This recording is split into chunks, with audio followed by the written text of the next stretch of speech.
እግዚአብሔርን ማግኘት የምትፈልግ ነፍስ መጣስ ያለባትን ትጥሳለች፣ ማለፍ ያለባትን ታልፋለች፣ መሻገር ያለባትን ትሻገራለች።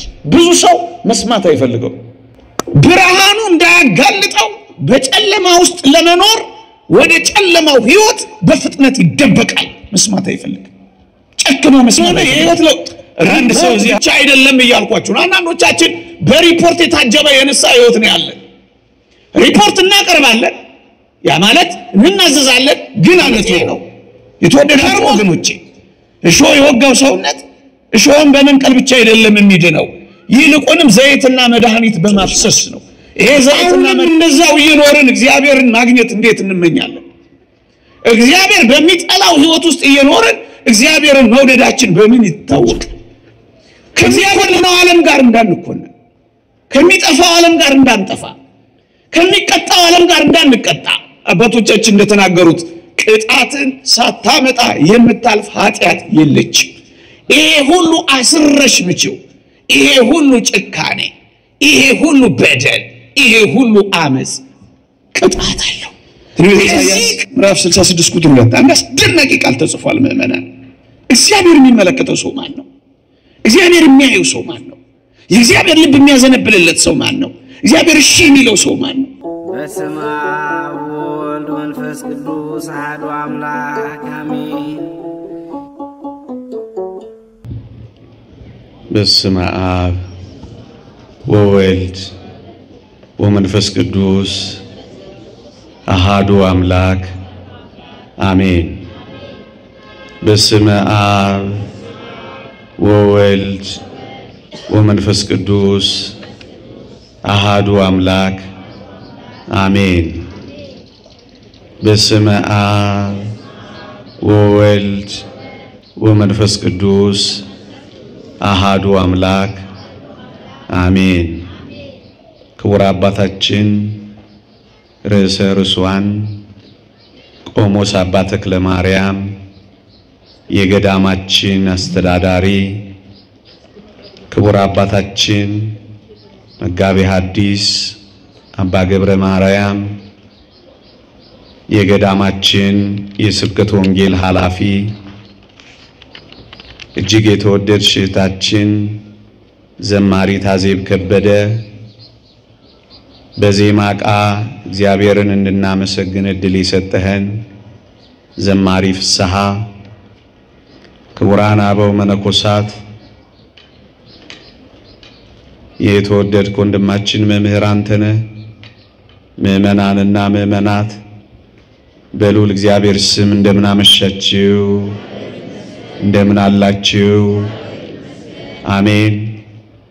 በምህረቱ የጎበኘን፣ እንደ በደላችን ያልከፈለን፣ እንደ ኃጢአታችንም ያልተቆጣጠረን፣ ለንስሐ ቃሉን ለመስማት በፊቱ ለመሰብሰብ እንደገና እድል የሰጠን አምላካችን እግዚአብሔር ይክበር ይመስገን። ከገናናው መልአክ ከቅዱስ ገብርኤል በረከት ረድኤት ለሁላችንም ያሳትፈን፣ አሜን። ለተወሰኑ ደቂቃዎች የእግዚአብሔርን ቃል አስታውሳችኋለሁ። እግዚአብሔርን የማግኘት ጉዞ በዚህች ምሽት የምንማርበት የምንመካከርበት ሐሳብ ነው። እግዚአብሔርን የማግኘት ጉዞ ለክርስቲያኖች እግዚአብሔርን ለሚፈልጉ ሁሉ ወደ እግዚአብሔር ጉዞ የሚጀምሩ ሁሉ እግዚአብሔርን እንዴት ላግኘው የሚሉ ሁሉ እግዚአብሔር እንዴት ይሰማኛል፣ ከእግዚአብሔር ጋር መኖር እንዴት ጀምራለሁ ለሚሉ ሁሉ ጥቂት የሚጠቅሙ መንፈሳዊ ምክሮች ግን የምታውቋቸውን አስታውሳችኋለሁ። እግዚአብሔር ከሁላችንም ጋር ይሆንልን። ከጥፋትም ከቅጣትም ለማምለጥ የእግዚአብሔርን ምሕረት የእግዚአብሔርን መጎብኘት የእግዚአብሔርን ፍቅር ለመፈለግ የሚደረግ ጉዞ የሚጀምረው እግዚአብሔር የሚናገረንን እግዚአብሔር የተናገረንን እግዚአብሔር ያዘዘንን ከማመን ነው የሚጀምረው ወገኖቼ። እደግመዋለሁ። የእውነተኛ ፍቅር መገለጫ ማመን ነው። የእውነተኛ እምነት መገለጫ ደግሞ መታዘዝ ነው። እግዚአብሔርን አምናለሁ የምትል ነፍስ እግዚአብሔርን በእርግጥ ትታዘዘዋለች እና እግዚአብሔርን የመፈለግ ጉዞ የሚጀምረው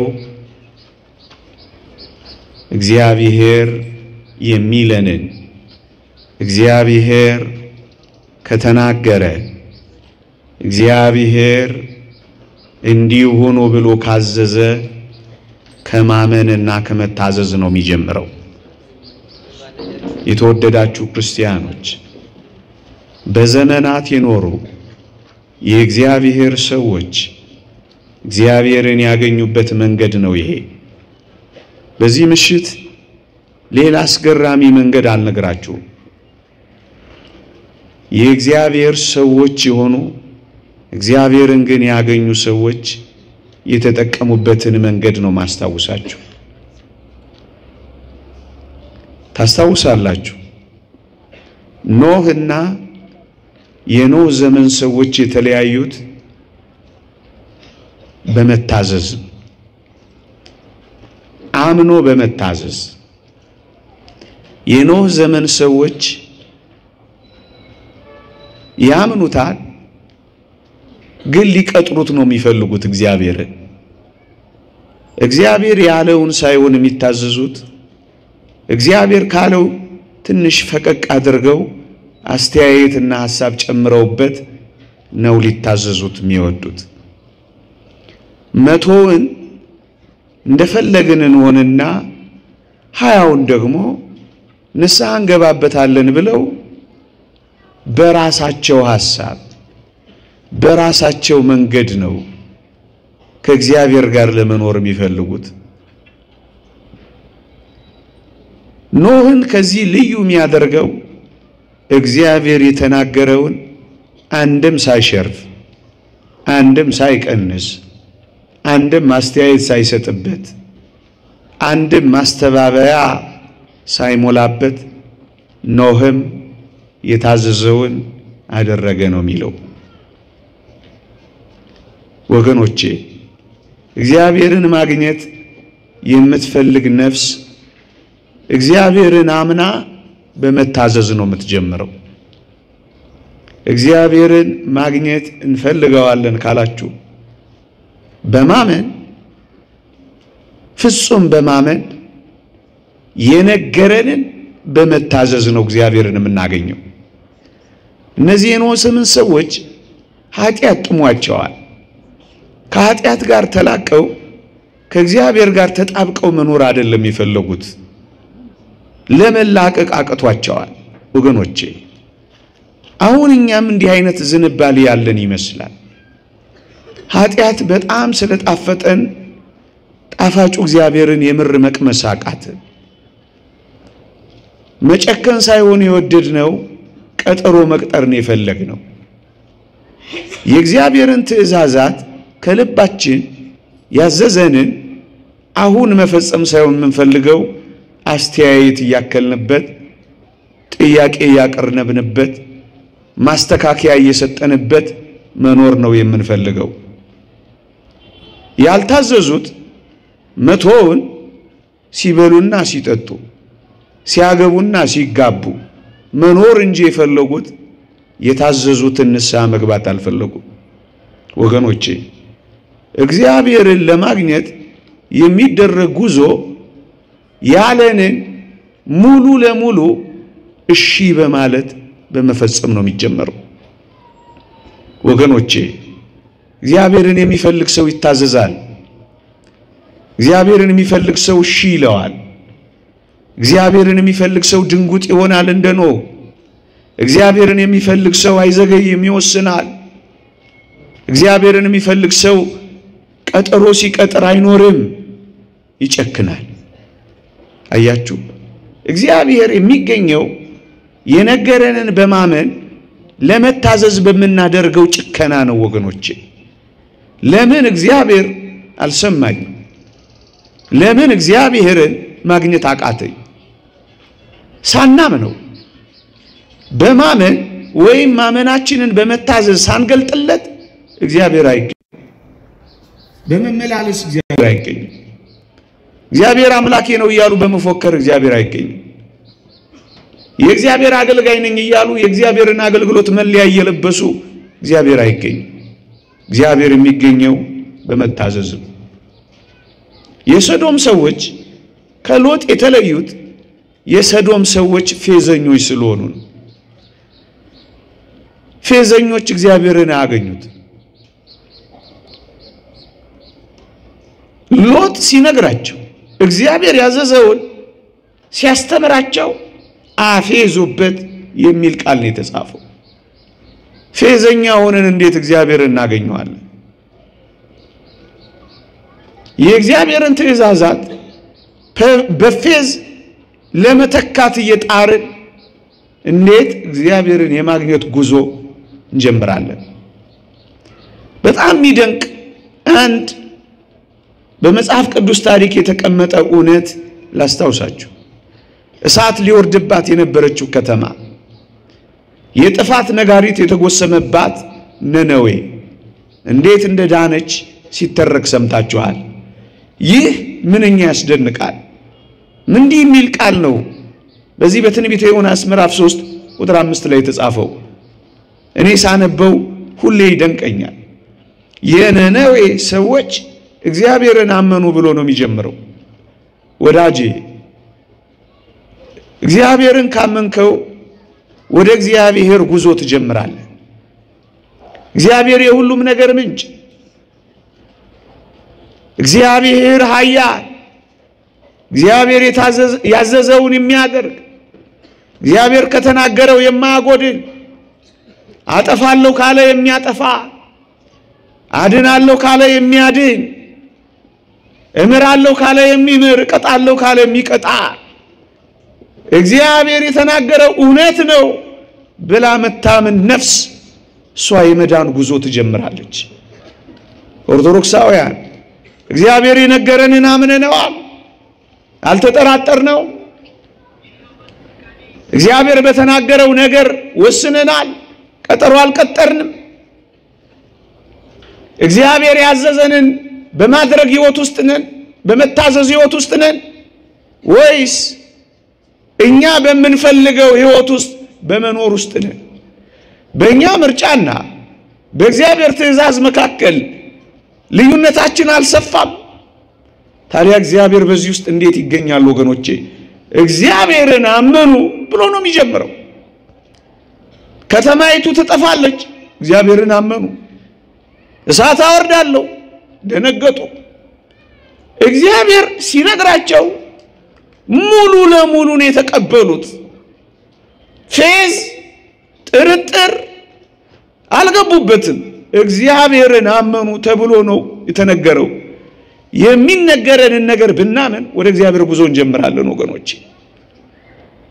የእግዚአብሔር ቃል እንዲህ ይላል፣ ለሚናገረው እምቢ እንዳትሉ ተጠንቀቁ ተብሎ ተጽፏል ወገኖቼ። እግዚአብሔር በዚህ ዘመን መጨረሻ ለሚናገረን ልባችን እሺ ባይ ነው አይመስልም። ለዚህ ነው ጉዞ የጀመርንም አይመስለው። ለሚነገረን የእግዚአብሔር ቃል እሺ የሚል ልቦና ከሌለን እግዚአብሔርን እንዴት እናገኘዋለን? የምንሰማው ቃል ጉዞ የሚያስጀምረን የምንሰማው ቃል ከእግዚአብሔር ጋር የሚያገናኘን ምን እንደሚሆን ታውቃላችሁ? ስለ እስራኤል የተጻፈውን ሰሙት ቃል በእምነት ስላልተዋሃደ አልጠቀማቸውም ይላል። ጉዞ ከእግዚአብሔር ጋር ጀምረዋል፣ አምነውት ወጥተዋል፣ ግንስ አልተዋሃዳቸው። ምንናል? እግዚአብሔር የነገረን ተዋህዶናል። መሪያችን የምር እግዚአብሔር ሆኗል። መርሃችን የእግዚአብሔር ትእዛዛት የእግዚአብሔር ቃል ብቻ ሆኖ ተቀምጧል። ተዋህዶናል ወይ? እሺ እንለዋለን ወይ? እሺ እንለዋለን። ተዋህዶናል ወይ? በምድረ በዳ ሲመራን እሺ፣ በጠላቶቻችን መካከል ሲያሰማራን እሺ። ተዋህዶናል ወይ? እግዚአብሔር ቃል የሰሙት ቃል ከሰሚዎቹ ጋር በእምነት ስላልተዋሃደ ነው ያልጠቀማቸው። ምዕመናን ከእግዚአብሔር ጋር ጉዞ የሚጀምሩ ሰዎች ትእዛዛቱ ከነሱ ጋር ይዋሃዳሉ። የኑሯቸው መሪ፣ የሥራቸው ቀዳሚ፣ የተግባራቸው ፈጻሚ ነው የሚሆኑት። ለሚናገረው እምቢ እንዳትሉ ተጠንቀቁ ነበር የተባሉት። ሰው ከእግዚአብሔር ጋር ላለመጓዝ ወይም እግዚአብሔር ካሰበለት ላለመድረስ ወይም እግዚአብሔርን ላለመፈለጉ እግዚአብሔርን ለማግኘት ላለመፈለጉ መገለጫው ፈልገዋለሁ ወይም አልፈልገውም ማለት እንዳይመስላችሁ አለመታዘዝ። የእግዚአብሔር ቃል እንዲህ ይላል፣ እስራኤል ጉዞ ጀመረው፣ ግን ከእግዚአብሔር ጋር ላለመግባት እንቅፋት የሆነባቸው አለማመናቸው ብቻ አልነበረ። ተዋህዷቸው ግን ባለመታዘዝ ጠንቅ አልገቡም። አልተዋሃዳቸውም። ስላልተዋሃዳቸው አልጠቀማቸውም። ይሄ የተገለጠው በምንድን ነው ካላችሁኝ፣ ባለመታዘዛቸው ጠንቅ ስላልገቡ ይላል።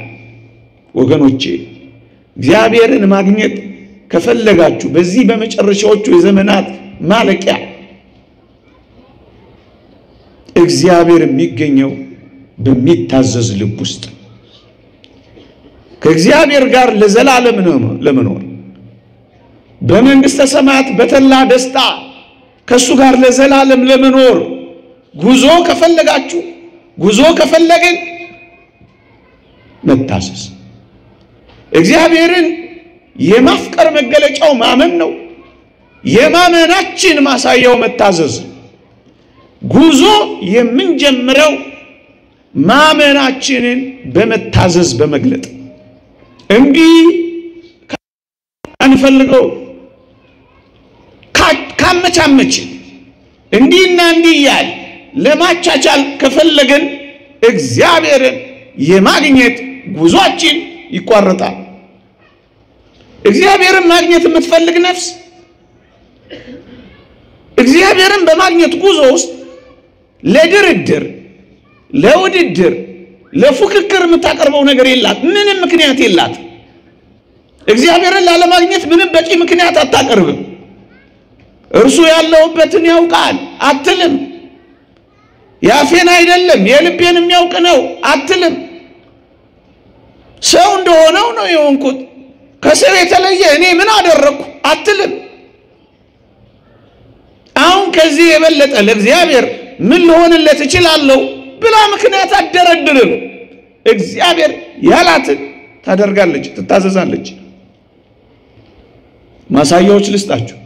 ያ በመስቀል ላይ በቀኝ የተሰቀለ ወንበዴ እግዚአብሔርን ፈልጎ ያገኘው መስቀል ላይ ነኝ ምን ይመቻል? አሁን እግዚአብሔር ያለውበትን ሁኔታ ይረዳል። መቼም ይሄን ላለመረዳት እግዚአብሔር ሩቅ አይደለም እያለ ምክንያት ሲደረድር አልኖረም። እግዚአብሔርን በዛች ጭንቅ ሰዓት ውስጥ ፈለገው፣ አገኘው። በጥቂት ደቂቃዎች ውስጥ እግዚአብሔርን አገኘው። እውነት ነው። አይመች። መስቀል ምን ይመቻል? አይመችም። ጅራፍ ምን ይመቻል? አይመችም። ችንካሮች ምን ይመቻሉ? አይመችም። መራራ ሐሞት መጠጣት ምን ይመቻል? አይመችም። ለመሞት ጥቂት ደቂቃ ወንበዴ ሆኖ መቆጠር ምን ይመቻል? አይመችም። በማይመቹ ሁኔታዎች ውስጥ ግን እግዚአብሔርን አገኘ። ወዳጆቼ አሁን ያለን አኗኗር የማይመች መሆኑን እያሰብን ሰበብ እየፈጠርን እግዚአብሔርን በዚህ ውስጥ እንዴት ማግኘት እችላለሁ የሚል ምክንያት እንዳናቀርብ እንዲህ አይነት ሰዎች እፊታችን ሆነው ይገስጹናል። አልጋ ላይ እንጂ መስቀል ላይ አልሆንክ ወዳጄ። እንዴ እግዚአብሔርን በጸሎት እንዳታናገረው እሳት ውስጥ እንኳን አልገባ ምን ምክንያት አለ? ችንካራ አልቆምክ ምድር ላይ እንጂ የቆምከው ታዲያ ምን ምክንያት ምን ሰበብ እግዚአብሔርን ላለማግኘት? ይሄ ብቻ እኮ አይደለም። ያ ዘኪዮስ የሚባለው አጭሩ ሰው ክርስቶስን ላለማግኘት ቁመቱ እኮ በቂ ምክንያት ያውቀኛል፣ መቼም ይረዳኛል፣ እንደኔ ያለ ሰው ሊያየው እንደማይችል ያውቃል። ብቻውን በግልጽ ነው እንጂ ማግኘት ያለብኝ እንዲህ ባለ ሁኔታ ውስጥ እንዴት እሱን ፈልገዋለሁኝ አላለም። እግዚአብሔርን ማግኘት የምትፈልግ ነፍስ መጣስ ያለባትን ትጥሳለች፣ ማለፍ ያለባትን ታልፋለች፣ መሻገር ያለባትን ትሻገራለች፣ መወሰን ያለባትን ትወስናለች። ለምን ማግኘት አቃተን? ውሳኔ ይቸግረናል፣ ጭካኔ ይቸግረናል፣ መቁረጥ ይቸግረናል። መቅጠር እንጂ መቁረጥ ያቅተናል። እዩት ይሄንን ግን በቂ ምክንያት አለው። ቁመቴ አይደርስም፣ ላየውም አልችልም። የጽድቅ ቁመትን በመጨመር የመንፈሳዊ ሕይወትን በመጨመር ከስንፍና ወደ ትጋት በመሸጋገር እግዚአብሔርን ለማግኘት የምትጨክን ነፍስ ከክርስቶስ ጋር ትገናኛለች፣ ታየዋለች። ያን ጊዜ ወደ ቤቷ ይገባል፣ ወደ ልቧ ይገባል። መዳን ዛሬ ለዚህ ቤት ሆኗል የሚለውን ብስራት ያበስራታል። ኦርቶዶክሳውያን ምክንያታችን አይደለም ውሳኔያችን ነው ክርስቶስን እንድናገኝ የሚያደርገን ከእግዚአብሔር ጋር የሚያዋህደን። እኛ ትንሽ እንጨክን እንጂ እግዚአብሔር ወደ ቤታችን መግባት አይቀርም። እግዚአብሔርን እንፈልግ እንጂ እግዚአብሔር እኛን ማግኘቱ አይቀርም። እሱ እየፈለገን ነው ሁሌ። እኛ ትንሽ ወጣ ስንል እግዚአብሔር አይኖቹን ወደኛ መትከሉ አይቀርም። በመፈለጊያው መንገድ ላይ እሱን በማግኘት ጉዞ ላይ እንሁን እንጂ እግዚአብሔር አይኖቹን ከኛ ሲነቅ ታይቶ አይታወቅም። አየው ትንሽ ወጣ በል ታየዋል። ትንሽ ጨክን ያበረታል። ትንሽ ቁም እየተንገዳገርክም ቢሆን ይደግፋል። ትንሽ ሞክር ያበረታል። ትንሽ ጨክን ቁርጥ እንድታደርግ ያደርገዋል። እንደሱን ያደረገው እንጂማ ምክንያት መደርደር ይችላል። በሽተኛ ይዘው የመጡትን ሰዎች አታስታውሷቸው? አንድ በሽተኛ በቃሬዛ ይዘው መጡ። ክርስቶስ በነበረበት ቤት በሩ ተጨናንቋል። በበሽተኛ መግባት አይቻልም። ክርስቶስ ያውቀዋል። በጣም ሃርድ ነው ዛሬ። ይሄ ሁሉ ሰው በስቷል፣ ያጋፋዋል። እኛ ክርስቶስን እንዴት ማግኘት የሚቻል አይደለም ብለው አይደለም የተመለሱት። ክርስቶስ የልባችንን ያውቀዋል፣ በሽተኛም እንደያዝን ይረዳዋል አይደለም ያሉት። አላስገባ ቢላቸው እንኳን ጣራውን የነደሉት። በቃ እንደዚህ ነው። እግዚአብሔርን የምትፈልግ ነፍስ መጨከን አለባት፣ መወሰን አለባት። እግዚአብሔር የሚገኘው እንደሱ ነው። ጣራውን ነደሉት። በሽተኛውን በቃሬዛው የክርስቶስ እግር ስር አስቀመጡት። ጭካኔያቸውን ብርታታቸውን አየ። እግዚአብሔር ጭካኔህን ማየት ይፈልጋል። መፈለግህን በብርቱ ማየት ይፈልጋል። መለስ ቀለስ ማለታችንን አይደለም፣ መቆየት ብርቱ የልባችንን መሻት እግዚአብሔር ማየት ይፈልጋል። ምናልባትም ጭክን ያሉ ቃላት ስንሰማ ምን ያስፈራሩናል? እነዚህ ሰባኪዎች ምን እንደዚህ ይላሉ? ሌላ ደግ ነገር አያወሩም። እግዚአብሔርን የማያገኙ ሰዎች ስለ ኃጢአታቸው አያፍሩም።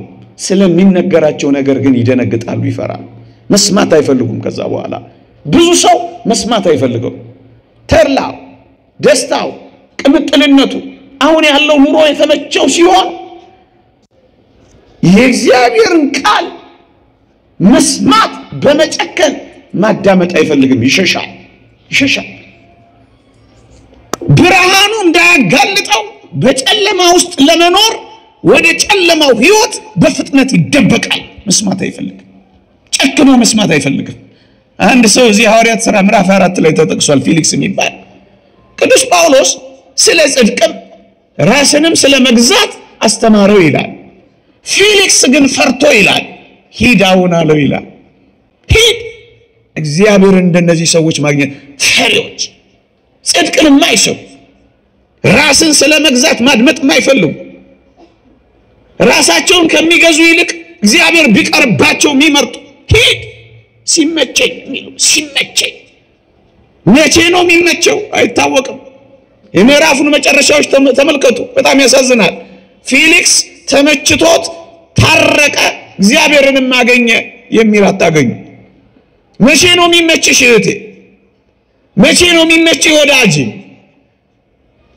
መስማት አይፈልግም። ምን ማአታመጡብን አላችሁ የሚሉ ምን ታስደነግጡናል? ምን ሌላ ስብከት አጡ እንደሚሉ ይቀጥራሉ እንጂ አይወስኑም።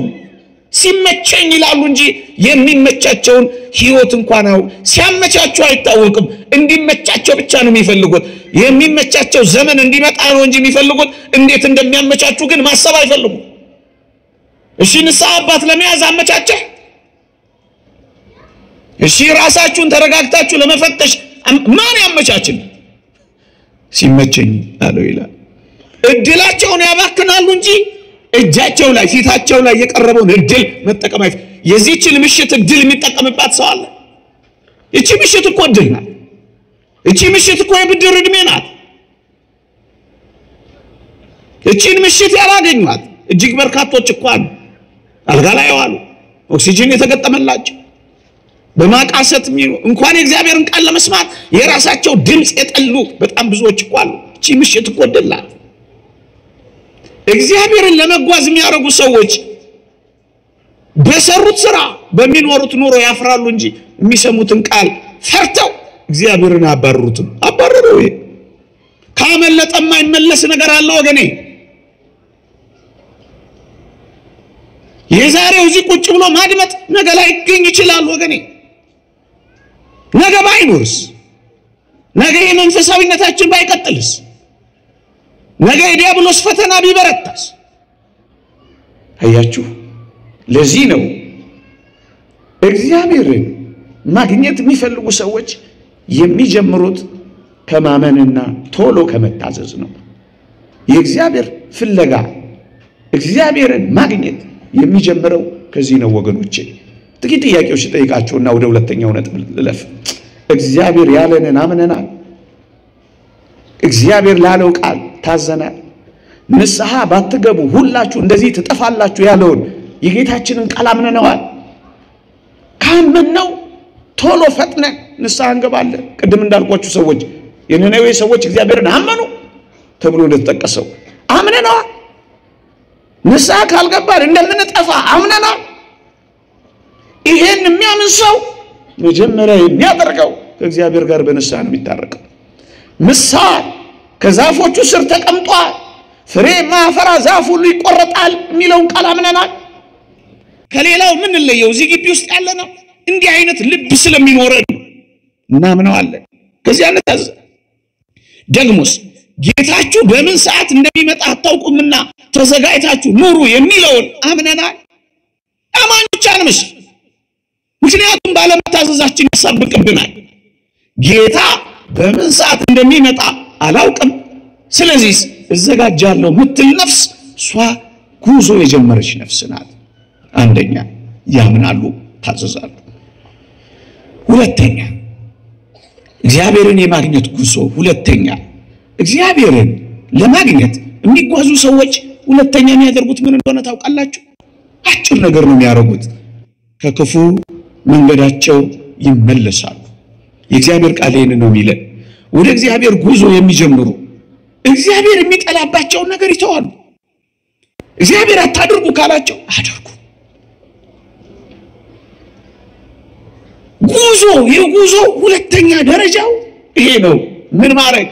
ከክፉ መንገዳቸው ይመለሳሉ። የእግዚአብሔር ቃል እንዲህ ይላል። ቅድም ያነሳውላችሁ በመጨረሻ እግዚአብሔርን ያገኙት የነነዌ ሰዎች ምን ተብሎ እንደተጻፈ ታውቃላችሁ? እግዚአብሔርን አመኑ፣ ታዘዙና ምን አደረጉ መሰላችሁ? ትንቢተ ዮናስ ምዕራፍ 3 ቁጥር 10 ተመልከቱ።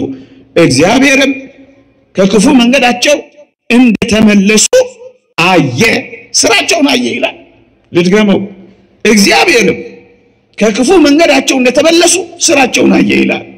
ወዳጆቼ እግዚአብሔር እንዲገኝ ከፈለገን ከክፉ መንገዳችን እንመለስ።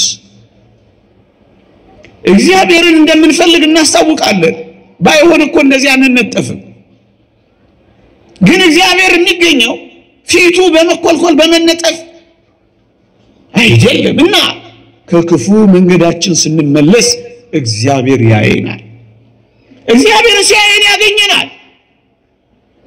የተወደዳችሁ ክርስቲያኖች እግዚአብሔር የሚገኘው በፍጹም በሆነ የተለወጠ ሕይወት እንጂ በጊዜያዊ ጸጸትና ስሜት ውስጥ አይደለም፣ በልምድ ውስጥ አይደለም። አሁን ቅዱስ ገብርኤል ቤተክርስቲያን በየወሩ መጥቶ መሳለም ልምድ ሆኖብን ይሆናል። በልምድ ውስጥ አይደለም። በዚህ ልምድ ውስጥ ባለች እውነተኛ የሕይወት ለውጥ ውስጥ ነው የሚገኘው። እንዲህ አይነቱን ወራዊ ጉዞ የሕይወት ለውጥ ጉዞ በማድረግ ውስጥ ነው የሚገኘው። እግዚአብሔር ከክፉ ስራቸው ሲመለሱ የሕይወት ለውጣቸውን ነው እግዚአብሔር ያየው። እግዚአብሔር የነገራቸውን በማመን በክፉ ስራቸው ላይ ሲጨክኑ እግዚአብሔርን አገኙ። አያችሁ? አሁን የሚያስፈልገው በክፉ ስራችን ላይ መጨከንና መተው ነው። ከክፉ ስራችን ስንቆራረጥ እግዚአብሔርን ወደ ማግኘት እንሸጋገራለን። ከክፉ መንገዳችን ስንመለስ ወደ እግዚአብሔርን ወደ ማግኘት ጉዞ እንመለሳለን።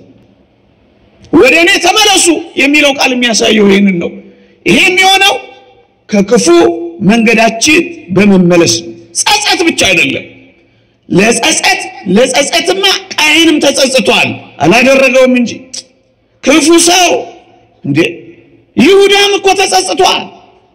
ደግ ሰው አሳልፌ በእጃችሁ ሰጥቻለሁ ብሎ ገንዘቡን እኮ በትኗል።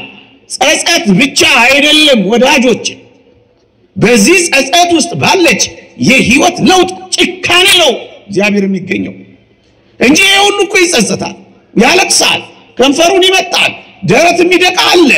ይሄ ጸጸት ጥሩ ነው። ጸጸቱ ግን ለውጥ ማምጣት አለበት። ይሄ ለውጥ ምንድነው? ከክፉ መንገድ መመለስ ብቻ። አሁን የሚበጀን እሱ ብቻ። ይሄ ለውጥ ምንድነው? ጸጸት ብቻ ያልሆነ የሕይወት ለውጥ ሪፖርት ብቻ አይደለም እያልኳችሁ ነው። አንዳንዶቻችን በሪፖርት የታጀበ የንስሐ ሕይወት ነው ያለን። ሪፖርት እናቀርባለን፣ ያ ማለት እንናዘዛለን፣ ግን አንተው ከርሞ ሪፖርት እንደሚያደርግ ሰው ፋይናንሻል ስቴትመንቱን ባንክ ሪኮንሲሊየሽን ምናምኑን ሁሉ ጊዜ በዛ ኃጢአት ይኖራል፣ ግን ጨክኖ አይተውም። እንዲህ አይደለም የሕይወት ለውጥ። ከክፉ መንገድ መመለስ ብቻ ነው እግዚአብሔርን የማግኘት ጉዞ። ሁለተኛው ነጥብ ከክፉ መንገድ መመለስ ነው። ምን ማለት ነው? ከቀማ ስት በቃ ቀምቼ ነበር እያልክ አይደለም መኖር። መስጠት መጀመር። ተሳዳቢ ከሆንክ መመረቅ፣ ከክፉ መንገድ መመለስ ማለት ይሄ ነው። በዝሙት ከኖርክ በንጽህና በአንድ ሚስት ወስኖ መኖር ለውጥ ማለት ይሄ ነው። በድሎት ከኖርክ መጾም ለውጥ ማለት ይሄ ነው። የተወደዳችሁ ወገኖቼ እሾህ የወጋው ሰውነት እሾህን በመንቀል ብቻ አይደለም የሚድነው፣ ይልቁንም ዘይትና መድኃኒት በማፍሰስ ነው። ይሄ ዘይትና መድኃኒት ማፍሰስ ምን ይመስላችኋል? የተለወጠ ሰው የሚያሳየው መንፈሳዊ ፍሬ ነው። መንፈሳዊ ፍሬ ማፍራትም ጭምር ነው። ከክፉ መንገድ መመለስ ብቻ አይደለም። መካስ ምን በማድረግ ፍሬ በማፍራት በጎ ሥራ በመስራት እግዚአብሔርን ማግኘት ጉዞ የሚጀምረው በዚህ ነው።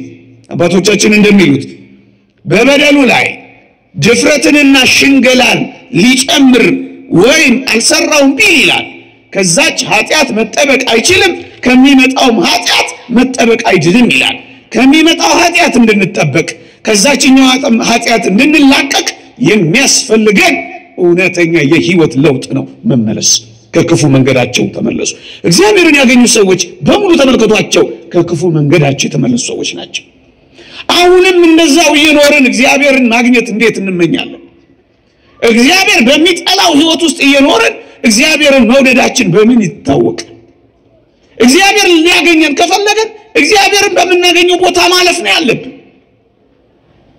የተወደዳችሁ ክርስቲያኖች ምንም ምክንያት ሳንደረድር የእግዚአብሔር ቃል እንዲህ ይላል ትንቢተ ኤርምያስ ምዕራፍ 6 ቁጥር 13 እንዲህ ይላል አሁንም መንገዳችሁንና ስራችሁን አሳምሩ የአምላካችሁን የእግዚአብሔርን ቃል ስሙ እግዚአብሔርም የተናገረባችሁን ክፉ ነገር ይተዋል ይላል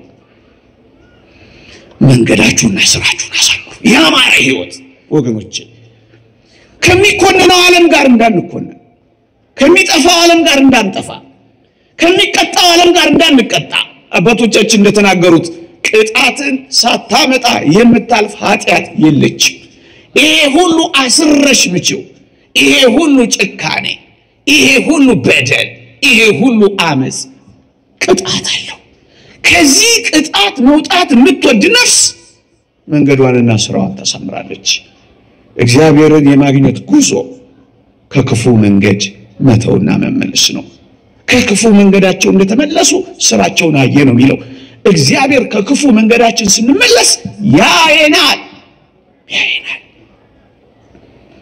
ገና ነኝ ትንሽ በዚህ በክፉ መንገድ ልቀጥል ካል አናገኘው አሁን ከተመለስን እግዚአብሔር ያገኘናል እኛም እግዚአብሔር እናገኘዋለን ምክንያቱም እግዚአብሔር እኛን እየፈለገን ነው አሁን እኛንን ጉዞ ለመፈለግ ያልጀመርነው በእነዚህ መንገዶች እግዚአብሔርን ወደ ማግኘት መጓዝ መጀመር ግን አለብን ኦርቶዶክሳውያን አሁን የተወደደ ሰዓት አሁን ነው የማዳንም ቀን ዛሬ ነው በተወደደ ሰዓት ሰማው በማዳኔም ቀን ረዳው አሁን እንዴት ላድርግ በዚህ ሁሉ ከባቢ ዙሪያ በዚህ ሁሉ የአካባቢ ተጽዕኖ እግዚአብሔር ይገኛል አዎ ይገኛል የአካባቢ ተጽዕኖን ያሸንፋሉ ከሰው ጋር ሲኖሩ ሞኝ ሆነው ነው አህያ ሲጭኑ ሶስት ሆነው ነው እንደው ከሰው እንዴት ለያለው ሳይሉ የአካባቢ ተጽዕኖአቸው ሰብረው የሚሄዱ እግዚአብሔርን ያገኛሉ እንደ ጓደኞቼ ካልሆንክ ካላልክ እግዚአብሔርን ታገኘዋለህ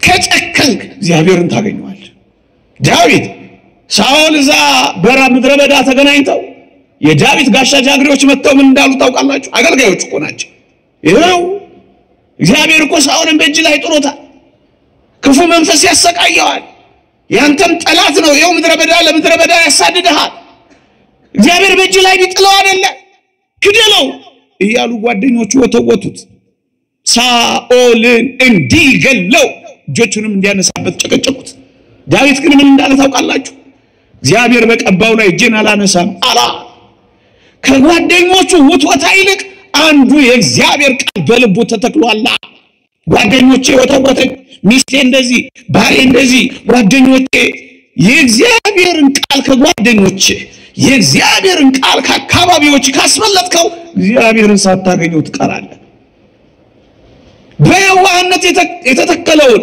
ልብ ውስጥ ያለው ቃል የጓደኞቹን ውትወታ አሸነፈው አሁን አትጠቀሚበትም ይሄን ወጣትነትሽ ዝም ብለሽ ተጨራምተሽ ተቆራምተሽ ይሄው ዓለም አለፈብሽ የሚሉ የጓደኞችሽን ውትወታ በእግዚአብሔር ጦር ቃላት ካሸነፍሽ እግዚአብሔርን ታገኘዋለሽ ጓደኞችሽን ግን እሺ ካልሽ ጥቂት ጊዜ አንቺንም ጓደኞችሽን ታስደስቻለሽ ለዘላለም ግን በማባራ ለቅሶ ውስጥ ትኖሪያለሽ እንደሱ ነው የሆነው ዳዊት ነገሰ ሳኦል ተዋረደ በቃ እግዚአብሔር ያዋረደው የለ ምን አስጨነቀው እግዚአብሔር ጥሎት የለ ለቀረው ጥቂት ጊዜ ምን አንተ አስጨመረ እንደሱ ነው ነገሩ ራሳቸውን ከሌሎች ጋር ያነጻጸሩ ከክፉ መንገድ ለመመለስ ከሌሎች ጋር እነገሌ እንደዚህ እየሰሩ ይሄው ከብረው ወዳጄ እንደሱ አይደለም ንግግሩ የምድር ኃጢአት ሰርተው ምድራዊ ህይወት በቀናላቸው ሰዎች አትቅና፣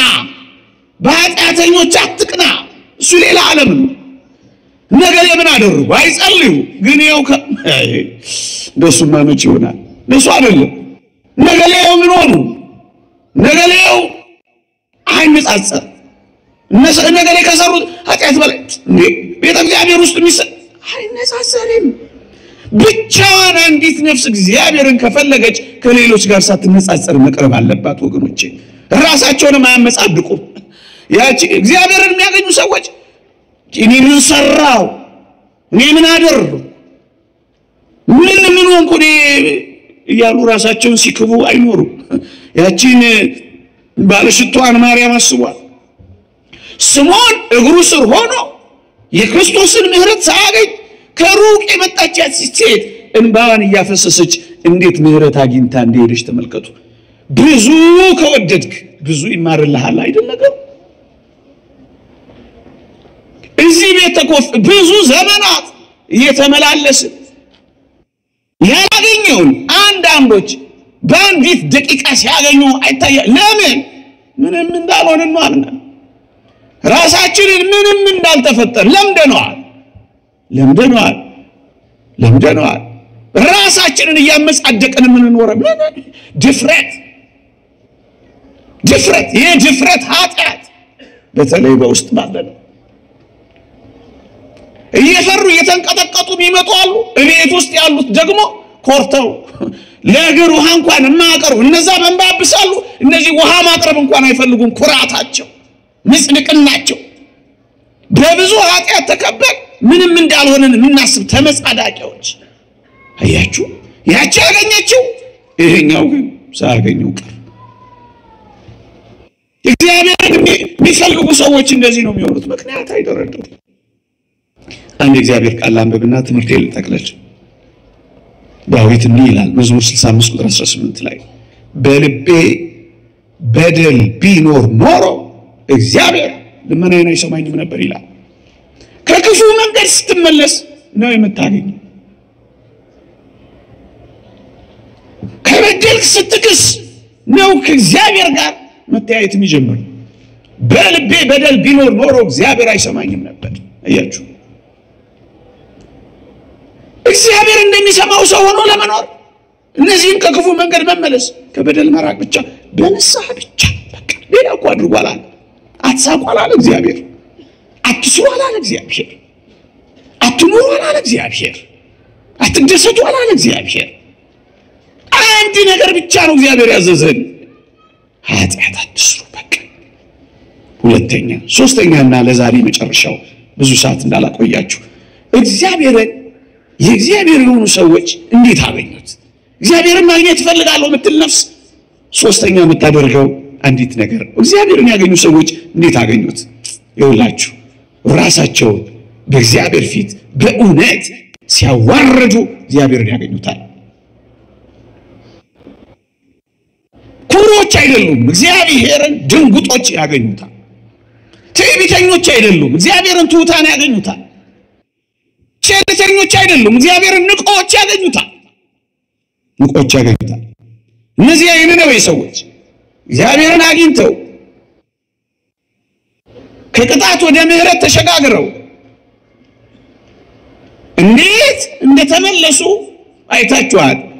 ያደረጉት አንድ አስደናቂ ነገር ግን ራሳቸውን በኃይለኛው በእግዚአብሔር ፊት ማዋረድ። ማቅ ለበሱ። ማቅ ሲለብሱ ሳያቸው ሐር ለበሳቸው፣ እግዚአብሔር አከበራቸው። ከዙፋናቸው ሲነሱ መሬት ሲወርዱ ሲያያቸው እግዚአብሔር እንደገና ወደ ዙፋን መለሳቸው። የተወደዳችሁ ክርስቲያኖች አመድ ሲነሰንሱ ሲያያቸው እግዚአብሔር ጸጋውን አለበሳቸው። ስንዋረድ የሚያከብር ነው እግዚአብሔር። በፍጹም ፍርሃት፣ በፍጹም ድንጋጤ፣ በፍጹም ትህትና፣ በፍጹም በእግዚአብሔር ፊት በመዋረድ ነው ጉዟችንን የበለጠ የምናሳምረው ወገኖቼ። እንዲህ ይላል እግዚአብሔር ቃል፣ እንዲህ ይላል እግዚአብሔር ቃል ትንቢተ ኢሳይያስ ምዕራፍ 66 ቁጥር 2 አንድ አስደናቂ ቃል ተጽፏል። ምእመናን እግዚአብሔር የሚመለከተው ሰው ማን ነው? እግዚአብሔር የሚያየው ሰው ማን ነው? የእግዚአብሔር ልብ የሚያዘነብልለት ሰው ማን ነው? እግዚአብሔር እሺ የሚለው ሰው ማን ነው? እንዲህ ይላል እግዚአብሔር ቃል፣ ወደዚህ ወደ ትሁት መንፈሱም ወደ ተሰበረ በቃሌም ወደሚንቀጠቀጥ ሰው እመለከታለሁ ይላል። እንዴት ይደንቃል እግዚአብሔር! ወደ ትሁታን ልብ ያያል። ትሁት ወደ ሆነችው ወደ ቅድስት ድንግል ማርያም ያያል። አፈርና ትቢያ ስሆን ለሚል ለአብርሃም ይገለጣል። እኔ ጭንጋፍ ነኝ የሚለውን ጳውሎስን ሶስተኛ ሰማይ ያደርሰዋል። እግዚአብሔር ከትሁታን ጋር ይገኛል። ከትዕቢተኞች ከኩሮች ጋር አይደለም። እግዚአብሔር ልባቸውን ከሚያዋርዱ ከሚንቀጠቀጡ ከሚደነግጡ ሰዎች ጋር እግዚአብሔር ከተሰበረ ልባቸው መንፈሳቸው ከሚሰበር ሰዎች ጋር እግዚአብሔርን በልዕልና ከሚያከብሩት ሰዎች ጋር እግዚአብሔር ይገኛል። እግዚአብሔርን ማግኘት ከፈለክ በዚህ ህይወትና እግዚአብሔር በኃይለኞች ላይ አይጨመርም ወገኖቼ፣ ራሳቸውን ከሚያዋርዱት ጋር ግን ይሆናል። እግዚአብሔር ዝቅ ሲሉ የሚያገኙት አምላክ ነው። እግዚአብሔር ወደ ከፍታ የሚያወጣው ከዝቅታ ነው። እግዚአብሔር ማግኘት የምትፈልግ ነፍስ እንደዚህ ነው የምትሆነው። እኔ ታናሽ ነኝ ለሚሉ ታላቅ ድል የሚያጎናጽፍ አምላክ ነው። ጌዲዮንን ተመልከቱት።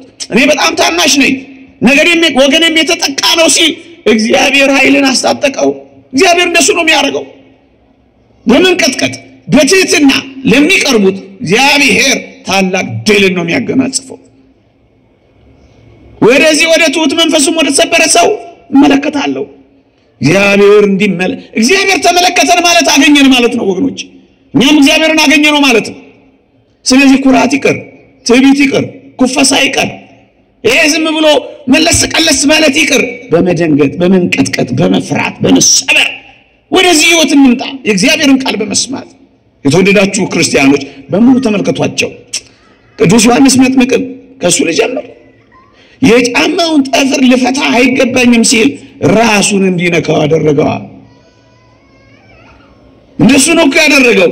እኔ ዝቅ ልል ይገባኛል ሲል ሴቶች ከወለዷቸው በላይ ብልጫ ያለው እንደሆነ ተናገረለት። እኔ ጭንጋፍ ነኝ ሲል እስከ ሶስተኛው ሰማይ ነጠቃ ጳውሎስ። እንደሱ ነው እግዚአብሔር የሚያደርገው።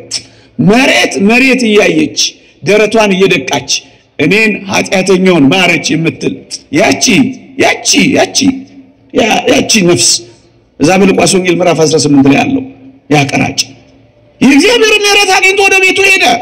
መሬት እያየ ቀና ሳይል ዝቅ እያለ የሚኖሩ እግዚአብሔር ያያቸዋል። ሰባሮችን እግዚአብሔር ያያቸዋል። ደካሞችን ደካማነታቸውን የሚያምኑ ጥበባቸውን የሚሽሩ ያላቸው እንደሌላቸው የሚሆኑ እግዚአብሔር ከነሱ ጋር ነው የሚሆነው። ቅድም እንዳልኳችሁ እግዚአብሔር ከኃይለኞች ጋር ተጨምሮ ኃይለኛ አይሆንም። እግዚአብሔር ምንም ንግግር በማያውቁ በሶፊስቶች አፍ በሐዋርያት አፍ ንግግር የሚያውቁትን ሶፊስቶችን ነው ያሳፈረው እግዚአብሔር እንደዚህ ነው። የባሪያይቱን መዋረድ አይቷልና ከመቤታችን ጋር ነው እንጂ ጸሎቴ ትጋሃ ሌሊቴ ውበቴ ንጽህናዬ ከምትል ማርያም ጋር አይደለም የነበረው። የባሪያይቱን መዋረድ አይቷልና ከምትል ትሁት ጋር ነው የሚኖረው እግዚአብሔር። ወደዚህ ወደ ትሁት መንፈሱም ወደ ተሰበረ በቃሌም ወደሚንቀጠቀጥ ሰው እመለከታለሁ። ትዕቢት አይርቅም፣ ኩራት አይበቃም። አንደነግጠን ይሆነላል። ለሚሆነው ነገር መቼ ነው የምንደነግጠው? እንደሱ ነው ወገኖቼ። ሰይጣንን የሚያሸንፈው አንድ ነገር ብቻ ነው። ትሁታን ሰይጣንን ያሸንፋል። ትህትና የሰይጣንን ትዕቢት ያዋርደዋል ይላል። ሰይጣንን ማዋረድና ማሳፈር ከፈለግን እግዚአብሔርን የምናገኝባት መንገድ ትህትና ብቻ ናት። እግዚአብሔር ትዕቢተኞችን ይቃወማል፣ ለትሁታን ግን ጸጋን ይሰጣል። በምን እግዚአብሔርን በምን እናገኘው? አንድ ሁለት ጥቅሶችን ብቻ ነግሬያችሁ አበቃለሁ።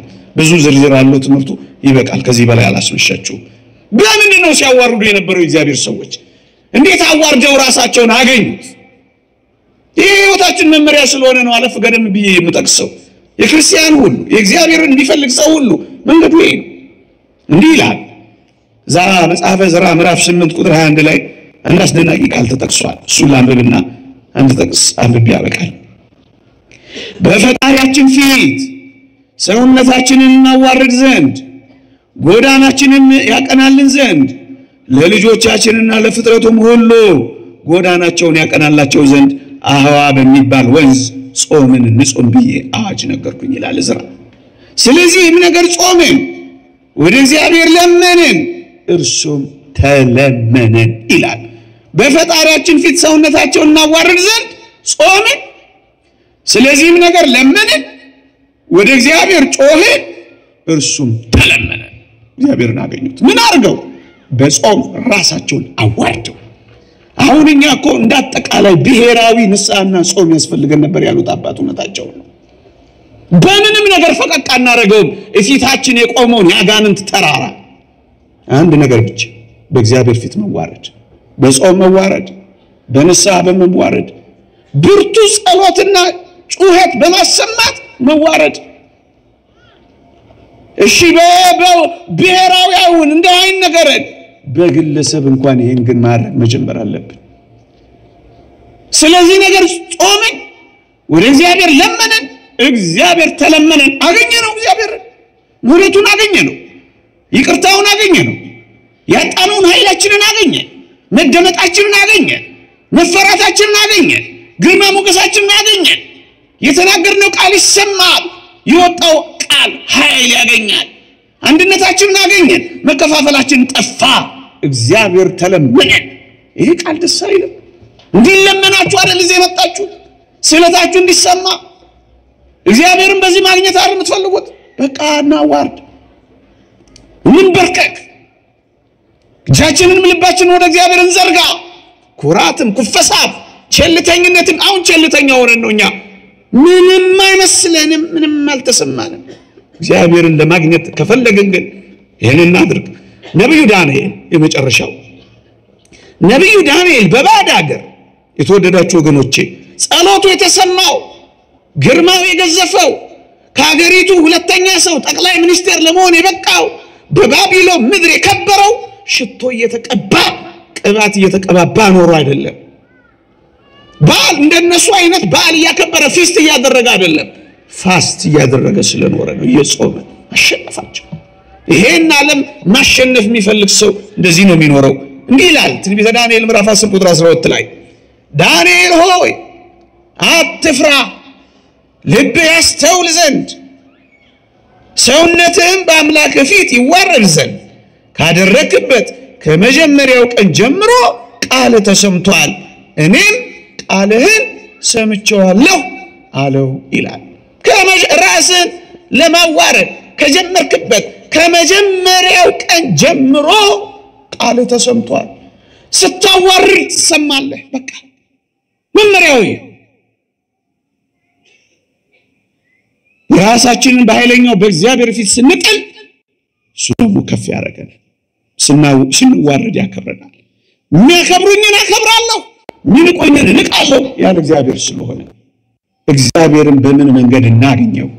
ይሄው እንመነው፣ እንታዘዘው፣ ከክፉ መንገዳችን እንመለስ፣ ራሳችንን በእግዚአብሔር ፊት እናዋርድ፣ በብርቱ በእግዚአብሔር ፊት መጮህ እንጀምር። ያስተማረን የመከረን የገሰጸን የአባቶቻችን አምላክ ክብር ይመስገን። አሜን።